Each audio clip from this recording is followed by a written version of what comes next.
শক্ত বাক্সে ভরে মোটা দড়ি দিয়ে বেঁধে রাজ্যের শেষ সীমায় ওই পাহাড়টার ওপর রেখে আয়। এক্ষুনি যাচ্ছি মহারাজ। আর শোন, 3 দিন পর ওই বাক্স সত্য ওরে পাহাড় থেকে ছুঁড়ে সমুদ্রে ফেলে দিবি। যেমন বলবেন হুজুর, এক্ষুনি ওরে বাক্সে পুরে রেখে আসছি।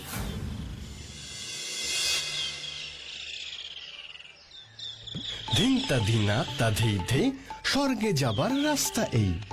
ধিনতা ধিনা তাধেই ধে স্বর্গে যাবার রাস্তা এই।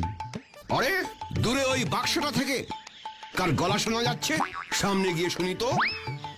ধিনতা ধিনা তাধেই ধে স্বর্গে যাবার রাস্তা এই। ভেতরে তুমি কে ভাই? স্বর্গে যাবার রাস্তার কথা বলছো? আমি পিটার।